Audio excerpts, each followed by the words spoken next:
El título del mensaje es Añadid a vuestra fe. Y la lectura clave la vamos a tener en segunda de Pedro 1, capítulo 1, versículos 3 al 8. Pero antes de iniciar la lectura, quisiera decirles lo siguiente. El escritor de esta carta, pues quizás se llamaba Pedro, no lo sé. Pero lo que sí sé es que si se llamaba Pedro, este Pedro no tiene nada que ver con el apóstol Pedro, que era pues, teológicamente judeo-mesiánico. Si lee uno la carta de él, es claro que este escritor tiene una inclinación natural hacia la teología paulina. O sea, eso es totalmente evidente leyendo los textos. Luego no tiene nada que ver con el apóstol Pedro. Y bueno, y antes de seguir también quisiera decirles algo que yo creo que probablemente ya lo haya dicho en algún otro vídeo, pero bueno, lo repetiré. Mi teología mía, es una teología natural, racional y de carácter moral. Y en base, pues, al espíritu que Dios me ha dado en identidad personal y en forma de una mente racional, creativa, con inteligencia y sabiduría, un corazón o memoria cuántica, metafísica, transpersonal o como quieran llamarla, y unos códigos éticos y morales de conciencia, distinguiendo entre lo que está bien y está mal, lo correcto o incorrecto. Esa es mi teología, ¿eh? Y va en base, digamos, al espíritu que Dios me ha dado, es decir, a esta infinitesimal parte de la sustancia de Dios y esencia que está dentro de mí en identidad personal y que cuando yo desaparezca de la tierra volverá a Él que lo dio. Y en base a esto está mi teología natural. Pero claro, yo ahora miro al mundo y he visto muchas teologías y concretamente en lo que tiene que ver con el cristianismo, o bueno, más que con el cristianismo, con la Biblia, pues bueno, conozco toda la teología judaica, del judaísmo, pero luego en el Nuevo Testamento pues veo las tres teologías, la judeo-mesiánica, la paulina y la joánica. Y a mí me ocurre lo mismo que a este escritor, que yo tengo una inclinación natural hacia la teología. Yo tengo mi propia teología, pero de las teologías que otros hombres tienen y han confeccionado y han expuesto en el mundo, pues justamente la que más me convence a mí, con la que me siento más cómodo, es con la teología paulina. ¿Y esto qué quiere decir? Pues quiere decir que es una teología en la que yo tengo cierta inclinación, lo cual no significa que yo comparta toda la teología del apóstol Pablo. Pero sí es verdad, y ya lo he dicho en más de una ocasión, que para mí la teología del apóstol Pablo a mí no me hace daño. O sea, yo puedo no estar de acuerdo con algunas cosas que él dice teológicamente, pero a mí daño no me hace. Y es más, y pienso que a lo mejor hay hermanos que están junto a mí, que a ellos incluso hasta, no sé, les lleve a tener una esperanza, un montón de cosas, en casi, digamos, que les venga hasta bien. Entonces, en base a todo esto, a esta inclinación, aunque no es mi teología natural, pero tengo una inclinación a esta teología paulina, yo no tengo ningún reparo, no tengo ningún obstáculo a la hora de exponer un mensaje, utilizar yo la teología del apóstol Pablo como si la estuviera compartiendo en su totalidad. Pero yo he querido ser sincero con ustedes. Lo hago porque a mí no me hace daño y porque pienso que a algunos hermanos pues les viene bien, les crea esperanza, no sé, muchas cosas. Bueno, comenzaré con la lectura. Como todas las cosas que pertenecen a la vida y a la piedad, nos han sido dadas por su divino poder, mediante el conocimiento de aquel que nos llamó por su gloria y excelencia, por medio de las cuales nos ha dado preciosas y grandísimas promesas, para que por ellas llegaseis a ser participantes de la naturaleza divina, habiendo huido de la corrupción que hay en el mundo a causa de la concupiscencia.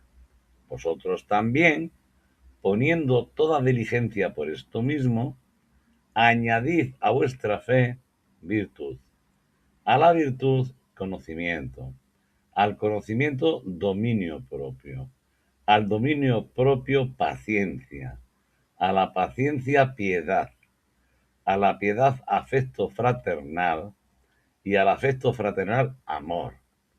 Porque si estas cosas están en vosotros y abundan, no os dejarán estar ociosos ni sin fruto en cuanto al conocimiento de nuestro Señor Jesús, el Mesías ungido. Evidentemente, las versiones bíblicas de esta cristiandad grecorromana nunca lo van a traducir por su significado. No, estos Mesías barra ungido no lo van a ver. Mesías desde la perspectiva hebrea, ungido desde la perspectiva griega. No, ellos dejarán una palabra en griego que es Cristo, ¿eh? Que al final la gente no lo entiende como un sustantivo o un título, no, lo va a entender casi como un nombre propio. Pero bueno, ellos lo hacen porque eso les favorece para ir propugnando sus falsas doctrinas y dogmas. Sigamos. Dios nuestro Padre nos llamó por su gloria y excelencia. Es que el enorme poder de Dios y su deidad, su divinidad, vamos, nosotros lo tenemos presente por medio de las cosas creadas y el ser humano no tiene absolutamente ninguna excusa. Y también decirles que por medio de la fe en Jesús nuestro Señor, los creyentes en el Señor Jesús hemos recibido todas las cosas que pertenecen a la vida y a la piedad. Sí, hemos recibido la gracia y según el escritor de esta carta, y digo según el escritor de esta carta porque él nos habla de la participación que los creyentes tenemos de la naturaleza divina. Bueno, es el único que lo dice, ¿eh? Si en el Nuevo Testamento, bueno, en la Biblia en su conjunto, no van a encontrar ninguna expresión que diga que nosotros somos, los creyentes, somos participantes de la naturaleza divina. Solamente lo dice este escritor de esta carta. Y yo quiero entender, porque como les he dicho que yo veo cierta inclinación hacia la teología paulina, quiero pensar que este escritor, cuando dice que tenemos la participación de una naturaleza divina, yo entiendo que él lo está diciendo. ¿Por qué? Porque en principio lo primero que nosotros recibimos fue la palabra que el Señor Jesús recibió del Padre y Él nos dio. Es lo primero que vino, digamos, a nuestra vida. La palabra es esencia de Dios, es sabiduría de Dios que nosotros podríamos realmente poder entender.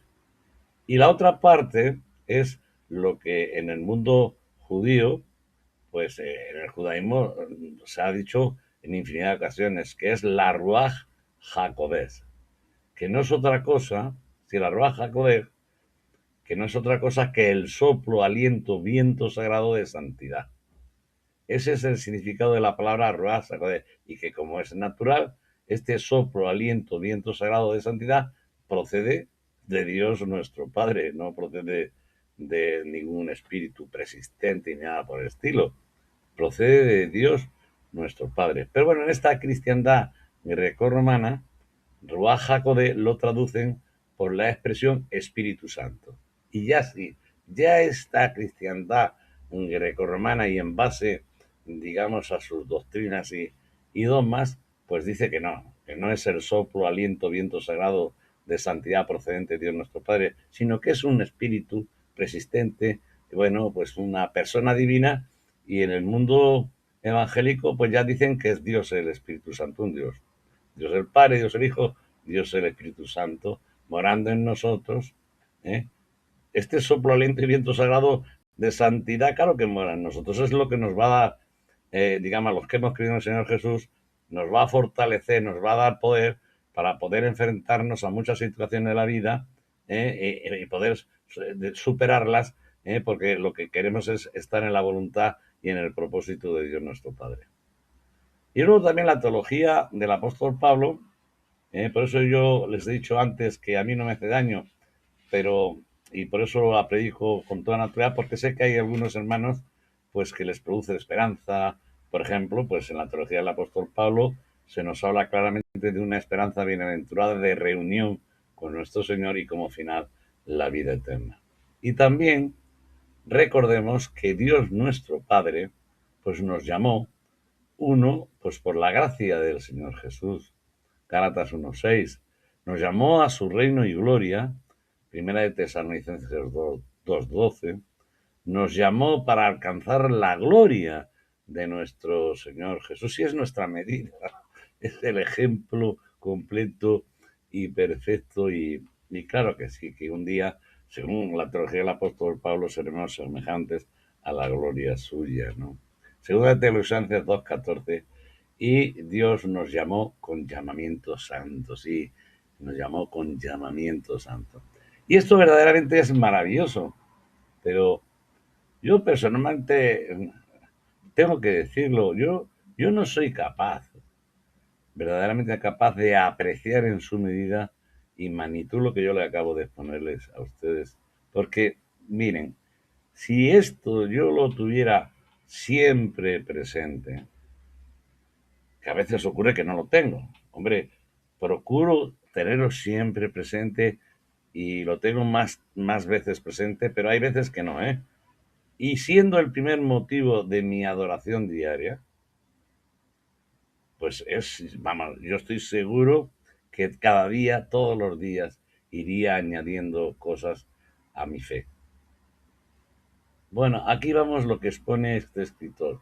Añadid a nuestra fe virtud. Vamos a ver, ¿qué es virtud?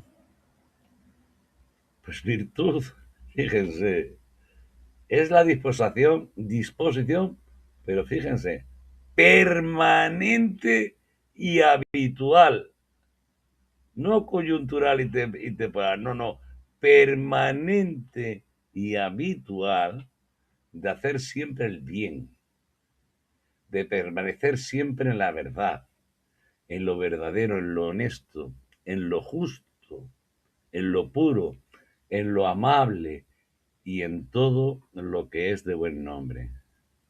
Mire lo que dice Filipenses 4:8.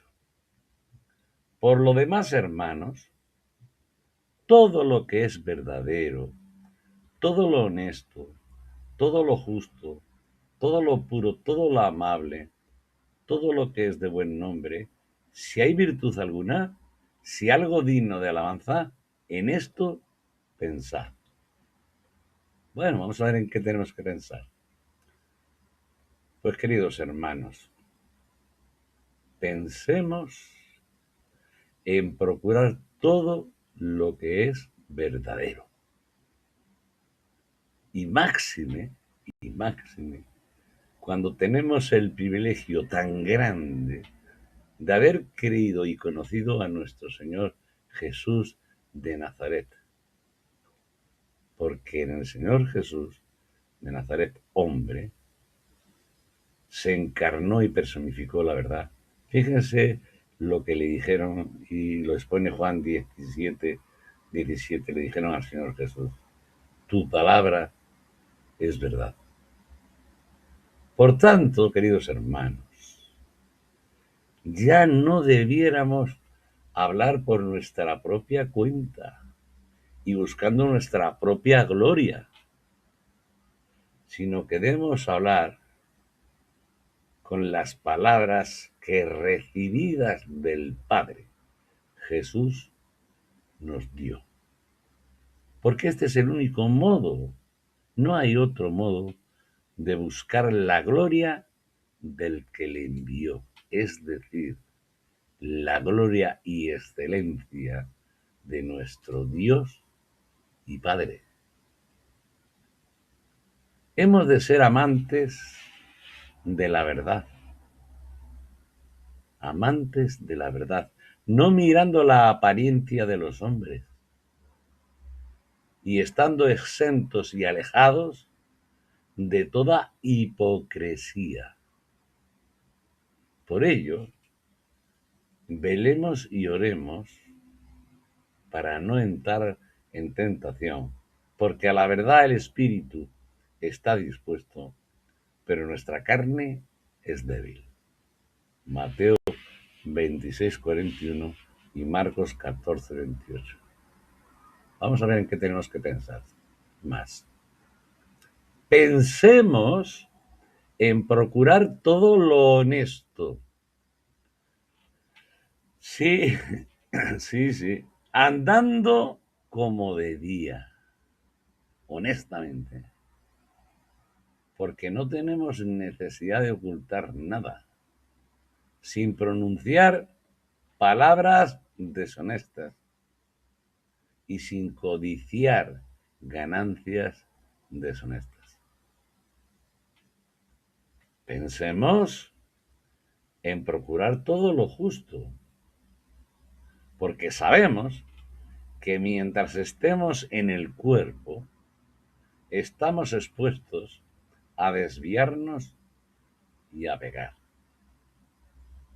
Somos inmensamente afortunados porque cuando pecamos, intercesor tenemos para con Dios y porque en su evangelio se revela la justicia de Dios de fe en fe. Romanos 1:17. Y por consiguiente, también sabemos que cuando hacemos justicia, la hacemos gracias a Él, gracias a esta nueva criatura en Él y por medio de la fe. Guardémonos de hacer nuestra justicia delante de los hombres para ser vistos de ellos. De otra manera, no tendremos recompensa de nuestro Padre. Mateo 6:41. Procuremos, primeramente, buscar y presentar a los incrédulos el reino de Dios y su justicia, y todas las demás cosas nos serán añadidas. Mateo 6:33 y Lucas 12:31. Pensemos en procurar todo lo puro, porque de otro modo nuestra mente y conciencia estarán sucias, por no decir que corrompidas. Evitemos todo tipo de contaminación e impurezas y dejemos que este soplo sagrado de santidad que está dentro de nosotros limpie nuestra conciencia, destruyendo todas aquellas cosas perniciosas y purificando nuestra vida. Sí, este soplo, aliento, viento de santidad que en las versiones bíblicas es traducido, la Ruach HaKodesh, como Espíritu Santo, pero he entendido, como he dicho con anterioridad, no como algo procedente de Dios nuestro Padre, de su propia sustancia y esencia, sino como un ente, una persona divina independiente, o en su caso como, bueno, lo mismo que dicen Dios el Padre, Dios el Hijo, Dios el Espíritu Santo. Esto es lo que está ocurriendo en esta cristiandad grecorromana, que no tiene nada que ver con la Iglesia de Dios. Recordemos también que el Señor santifica a la Iglesia purificándola en el lavamiento del agua por la palabra. Sí, por la palabra. Pues, que yo lo he dicho muchas veces, a mí, yo soy muy afín a la teología del apóstol Pablo, porque en sus escritos hay numerosos textos que, que lo he dicho y lo diré toda mi vida. Esos son textos que yo creo firmemente que son textos inspirados, palabra de Dios, que es la que hay que predicar y no dedicarse a contar historias en muchos sermones y a meterse en cuestiones que hay. Esa es la palabra que, que nos va a lavar. Ese lavamiento del agua se va a producir por la palabra de Dios, no por las historias que cuentan muchos predicadores. no participemos en pecados ajenos y mantengámonos puros. 1 Timoteo 5:22. Porque si nos mantenemos puros, todas las cosas serán puras. Miren, el soplo, aliento, viento sagrado de santidad que traduce esta cristiandad grecorromana como el Espíritu Santo, es el que da a los creyentes el poder para procurar nuestra santificación. Pensemos en procurar todo lo amable, comportándonos de modo agradable, con educación y siendo afectuosos para con los demás. Porque, fíjense lo que dice Santiago 3:17, porque la sabiduría que es de lo alto es primeramente pura, después pacífica, amable, benigna, llena de misericordia y de buenos frutos, sin incertidumbre ni hipocresía.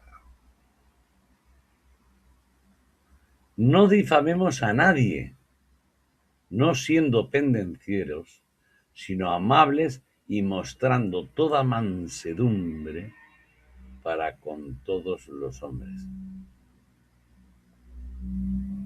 Pensemos en procurar todo lo que es de buen nombre. Sí, todo lo que es de buen nombre, no haciendo acepción de personas, ni distinción de las mismas por su nivel económico-social.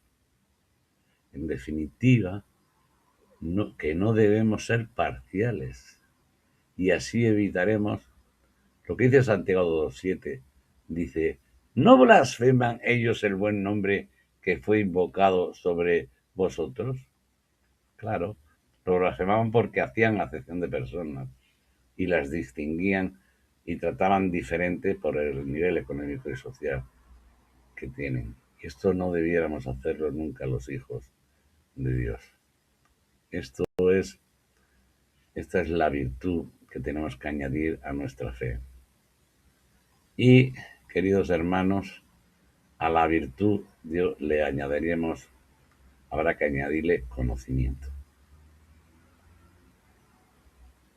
Y aquí no se trata, cuando hablamos de conocimiento, aquí no se trata de la facultad del ser humano para comprender por medio de la razón, pues la naturaleza, las cualidades y relaciones de las cosas. No. Se trata del conocimiento que recibimos de Dios nuestro Padre por medio, o que hemos recibido por medio de nuestro Señor Jesús. Sí, conocimiento de Dios y de su gloria, conocimiento de su voluntad en inteligencia y sabiduría espiritual, y conocimiento del amor de Dios y del amor de nuestro Señor Jesús. Fíjese, el Salmo 139:6 dice, tal conocimiento es demasiado maravilloso para mí, alto es, no lo puedo comprender. En 2 Corintios 4:6 dice, porque Dios que mandó que de las tinieblas resplandeciese la luz, es el que resplandeció en nuestros corazones para la iluminación del conocimiento de la gloria de Dios en la faz de Jesús, el Mesías ungido. ¿Sí? Y de conocer el amor del Mesías ungido que excede a todo conocimiento, para que seáis llenos de toda plenitud de Dios. Efesios 3:19. Por lo cual, también nosotros, desde el día que lo oímos, no cesamos de orar por vosotros y de pedir que seáis llenos del conocimiento de su voluntad en toda sabiduría e inteligencia espiritual. Colosenses 1:9. Así que, queridos hermanos, demos muchas gracias a Dios por Jesús nuestro Señor, el cual es el resplandor de su gloria y la imagen o impronta misma de su sustancia. Es nuestro Señor quien nos ha revelado y dado a conocer al Padre. Así que podemos decir tranquilamente que conocemos al Padre porque conocemos a Jesús nuestro Señor. Miren, algunas cosas de Dios y muchos de sus pensamientos llegan a nosotros porque tenemos la mente del Señor Jesús y porque tenemos, ¿saben qué? Siempre lo diré, lo que en esta cristiandad traducen como Espíritu Santo, porque tenemos la Ruach Jacobea, porque tenemos el soplo, el aliento, el viento sagrado de santidad que Dios nuestro Padre nos ha dado. Sí, hoy conocemos en parte, pero gloria a Dios. Esto lo decía el apóstol Pablo en 1 Corintios 13:12, que un día conoceremos todas las cosas y cómo fuimos conocidos. Esto es una esperanza. Por eso digo yo que hay muchas cosas del apóstol Pablo que a mí pues me encantan. Pero cuando leo esto, hoy conocemos en parte. Es que estoy totalmente de acuerdo. Pero gloria a Dios, claro que sí, gloria a Dios. Cuando el Espíritu vuelve a Dios, que lo dio. Que un día ya lo creo que conoceré todas las cosas. Y cómo fui conocido, claro que sí. Y esto es una esperanza preciosa. Pero sobre todo, queridos hermanos, conocemos a Dios. Sí, conocemos a Dios porque hemos conocido y recibido su amor y misericordia para con nosotros. No solamente amor, sino amor y misericordia. Miren, Dios es amor, es una expresión, yo no soy muy joánico, pero hay algunos textos joánicos que me gustan, ¿no? Y este me gusta mucho. Dios es amor, y el que permanece en amor, permanece en Dios, y Dios en él. Sí. Bueno, al conocimiento hay que añadirle el dominio propio. Vamos a ver cómo comento yo este apartado, porque este me toca a mí, vamos, pero de una manera fuerte dentro, porque fallo mucho. Dominio propio es la capacidad para tratar las cosas de modo controlado, contenido, moderado y sereno. Métetelo en la cabeza, Paco Pelares. Controlado, contenido, moderado y sereno. Es decir, con mansedumbre, humildad y templanza. Dice Mateo 1:11-29. Llevad mi yugo sobre vosotros y aprended de mí, que soy manso y humilde de corazón, y hallaréis descanso para vuestras almas.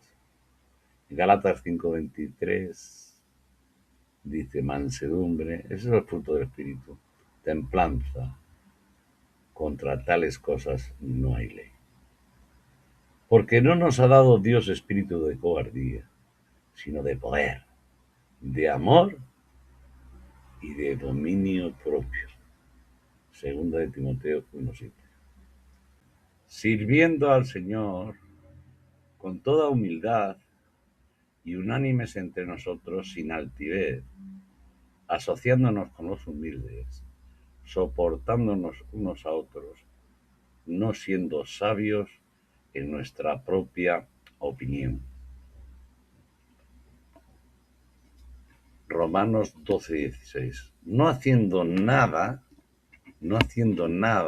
por contienda o por vanagloria, antes bien con humildad, estimando cada uno a los demás como superiores a nosotros.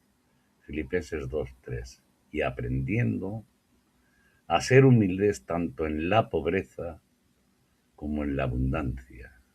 Filipenses 4:12. Porque Dios resiste a los soberbios y da gracia a los humildes. Al dominio propio añadí paciencia. Paciencia es la capacidad de sufrir, de tolerar desgracias y tribulaciones o cosas molestas u ofensivas y hacerlo con fortaleza, sin quejarse ni rebelarse y esperar con calma o tranquilidad. Dice Romanos 5, 3, 4. Y no solo esto, sino que también nos gloriamos en las tribulaciones, sabiendo que la tribulación produce paciencia, y la paciencia prueba, y la prueba esperanza. Y en Santiago 1:3 dice, sabiendo que la prueba de vuestra fe produce paciencia. Sí, mis queridos hermanos, hemos de ser capaces de en paciencia estar gozosos en la esperanza, sufridos en la tribulación y constantes en la oración. Romanos 12:12. Porque tenemos claro que nadie nos va a separar, porque nadie nos ha amado de tal manera como nos ha amado Dios, pero también nos ha amado nuestro Señor Jesús. Porque ¿quién nos separará del amor del Señor Jesús? Está intercediendo continuamente por nosotros, además de ese aliento, soplo o viento sagrado que hay dentro de nuestro que también intercede. ¿Quién nos separará del amor del Señor Jesús? ¿Tribulación o angustia o persecución o hambre o desnudez o peligro o espada? ¿Quién? Si estamos en comunión no solamente con Dios nuestro Padre, sino una comunión permanente con Él, con el Señor Jesús, que es nuestro referente, nuestro modelo, nuestra guía, lo es todo. Si es que el ejemplo tan completo y perfecto nos vivifica, nos fortalece. ¿Por qué? Porque lo estamos viendo de un hombre como nosotros. Es un ejemplo perfecto que Dios nos dio en él. Nada ni nadie está claro que nos podrá separar del amor del Señor Jesús. Y teniendo siempre presente lo que Él sufrió en favor nuestro. Yo aquí voy a decir una cosa porque ustedes me han oído decir que yo no comparto totalmente, digamos, la teología del apóstol Pablo. Yo les diría lo siguiente. O sea, yo no dudo en ningún momento de que el amor y la misericordia en la que estaba impregnada nuestro Señor Jesús era grandísima y procedía del Padre. Pero yo realmente pienso que el amor, digamos, más grande, lo más auténtico y genuino que el Señor mostró, no solo fue el amor hacia nosotros, sino el amor hacia Dios nuestro Padre cumpliendo su voluntad, porque era su gozo. Él tuvo sumo gozo en cumplir con la voluntad del Padre, aunque eso le supuso, pues, fíjense, la cantidad de cosas que le supuso. Que la cabe que también, ¿eh? Lo digo porque muchas veces hay textos que parece como si dejáramos a Dios nuestro Padre ahí a un lado, ¿no? Y estuviéramos dando mayor relevancia a nuestro. Claro que el Señor Jesús nos ama y nos ama, claro, pero entiéndanme. En este tipo de cosas, pues es donde yo a veces pues no tengo así una. Me gustaría que se dijeran las dos cosas. Sí, Porque bueno, voy a volver a leerlo, que nada ni nadie nos podrá separar del amor del Señor Jesús. Esto lo escribí yo, o sea y teniendo siempre presente lo que Él sufrió en favor nuestro.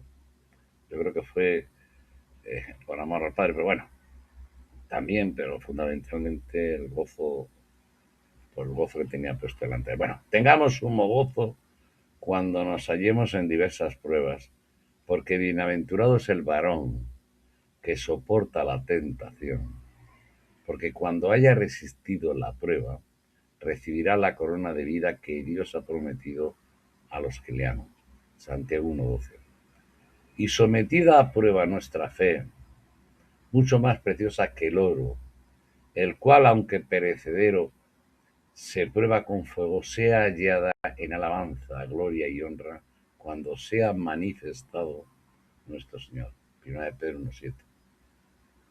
Sí. Y luego, pues, a la paciencia añadiremos piedad. ¿Y qué es la piedad? La piedad es el sentimiento de amor y misericordia por aquellas personas que sufren y padecen. Esto es lo que dice el diccionario, ¿eh? Que no digo que no esté de acuerdo, pero yo lo veo incompleto. Miren, la definición del diccionario entiendo que no se corresponde exactamente con la piedad cristiana. La piedad cristiana tiene muchas más cosas.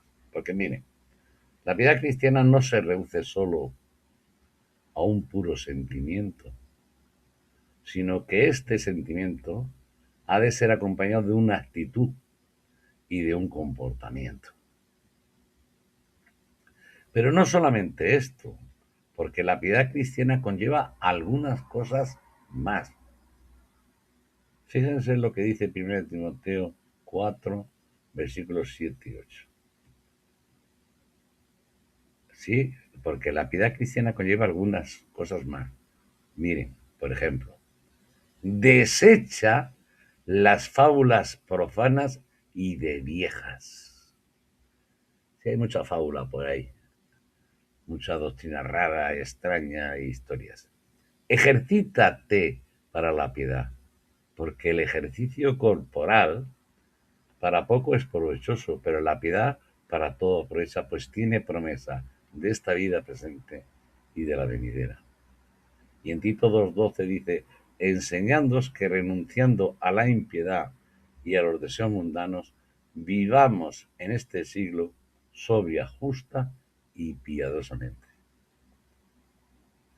La piedad es vivir actuando y practicando conforme a las enseñanzas del Señor Jesús. Que solo que hizo el Señor Jesús, porque el Señor Jesús no solamente habló, es que hizo. Por eso, ejercitarse en la piedad es desechar fábulas profanas, mitos religiosos, costumbres humanas extrañas y novedosas. Ejercitarse en la piedad, además de amor de amor fraterno con la caridad, es también predicar y practicar la sana doctrina, apartándonos de toda impiedad, de doctrinas de hombres, de fábulas, y renunciando a los deseos mundanos, vivir sobria, justa y piadosamente. Dice 1 Timoteo 6:3. Si alguno enseña otra cosa, como ocurre en el día de hoy, en esta cristiandad grecorromana, y no se conforma a las sanas palabras de nuestro Señor Jesús, el Mesías ungido, ungido, y a la doctrina que es conforme a la piedad. ¿Sí? Es que esto está ocurriendo. Disputas necias de hombres, corruptos de entendimiento y privados de la verdad, ojo, que toman la piedad como fuente de ganancia. Apártate de los tales. Pero gran ganancia es la piedad acompañada de contentamiento. Esta palabra contentamiento me encanta. Y un día, a ver, que Dios me ayude para un mensaje. exponiendo esta palabra, contentamiento. Mas tú, hombre de Dios, huye de estas cosas y sigue la justicia, la piedad, la fe, el amor, la paciencia, la mansedumbre. 1 Timoteo 6:11. Y fíjense, esto también ténganlo en cuenta, lo que le acabo de decir aquí. Que tendrán apariencia de piedad, pero negarán la eficacia de ella. A estos evita. Y a la piedad hay que añadir el afecto fraternal. ¿Y qué es el afecto fraternal? ¿Qué es? Pues es amar a los hermanos como el Señor nos ama. Es que es así de simple. Fíjese lo que dijo en 1 Tesalonicenses 2:8 el apóstol Pablo. Tan grande es nuestro afecto, fíjense, como los quería, ¿eh? Tan grande es nuestro afecto por vosotros que hubiéramos querido entregaros no solo el Evangelio de Dios, sino también nuestras propias vidas, porque habéis llegado a sernos muy queridos. Qué precioso. Amaos los unos a los otros con amor fraternal, en cuanto a honra, prefiriéndoos los unos a los otros. Romanos 12:10. Pero acerca del amor fraternal, no tenéis necesidad de que os escriba, porque vosotros mismos habéis aprendido de Dios que os améis unos a otros. 1 Tesalonicenses 4:9. Permanezca el amor fraternal. Hebreos 13:1. Habiendo purificado vuestras almas por la obediencia a la verdad mediante el Espíritu, para el amor fraternal no fingido, amaos unos a otros entrañablemente, de corazón puro. 1 Pedro 1:22. Finalmente, sed todos de un mismo sentir, compasivos, amándoos fraternalmente, misericordiosos, amigables. 1 Pedro 3:8. Así que, mis queridos hermanos, después de haber leído estos versículos, ¿qué puedo decir más? ¿Qué puedo decir más? Y al afecto fraternal hay que añadir amor. Y mis queridos hermanos, ustedes lo saben, el amor es el motor que nos mueve para poder servir a Dios. Es el motor que nos mueve para poder servir a Dios. Y la palabra describe el amor del modo siguiente. Y algún mensaje he dado hablando de estas palabras. El mensaje, el amor es sufrido, es benigno, el amor no tiene envidia, el amor no es jactancioso, no se envanece, no es indecoroso, no busca lo suyo, no se irrita, no guarda rencor, no se goza de la injusticia, mas se goza de la verdad. Todo lo sufre, todo lo cree, todo lo espera, todo lo soporta. El amor nunca deja de ser. Qué capítulo tan precioso este. 1 Corintios capítulo 13. Es que es precioso. He leído versículos del 4 al 8. Esta es la meta a alcanzar. Si es que la meta a alcanzar es esta. Tras añadir a nuestra fe todo lo anteriormente que he expuesto. Y lo haremos teniendo siempre presente y con enorme gratitud los versículos siguientes. Y miren, aquí recurro a algunos versículos joánicos, que no soy muy proclive a ello, pero es que hay pocos versículos que son, digamos, en el Evangelio de Juan y en Primera de Juan, no hay muchos versículos que coincidan, digamos, con el Evangelio que fue revelado al apóstol Pablo, pero sí que los hay, ¿eh? Y algún día hablaré de ello. En Juan 13:35 dice, en esto conocerán todos que sois mis discípulos. Y es verdad, en eso conocerán. La gente puede conocer que somos los discípulos del Señor Jesús. En la iglesia de Dios, si realmente tenemos amor, los hermanos unos con otros. Si eso lo ve la gente, claro que la gente dirá, mira, estos son discípulos de él, claro que sí. Porque el amor de Dios ha sido derramado en nuestros corazones. Aquí ya traducen, recuerden que siempre, no voy a estar siempre diciendo lo mismo. Cuando yo diga Espíritu Santo, por favor entiendan soplo, aliento, viento sagrado procedente de Dios nuestro Padre, en santidad. ¿Eh?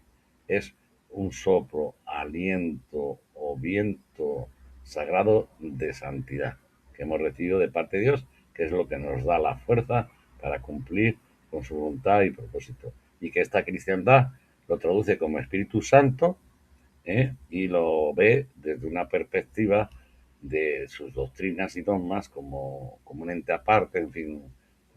Bueno, ya lo he dicho en una ocasión, no me voy a repetir. Mas Dios muestra su amor para con nosotros en que siendo aún pecadores, el Mesías ungido murió por nosotros. Esto lo dice en Romanos 5:8. Dios es espíritu, en su sustancia es espíritu, y en su esencia sería espíritu, sería poder absoluto y en esencia, digamos, sería la palabra de decir sabiduría en inteligencia suprema.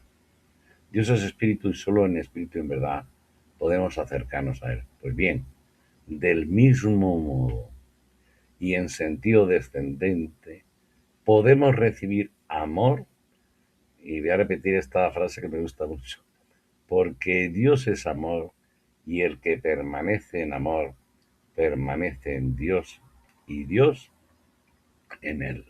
Dios les bendiga grandemente.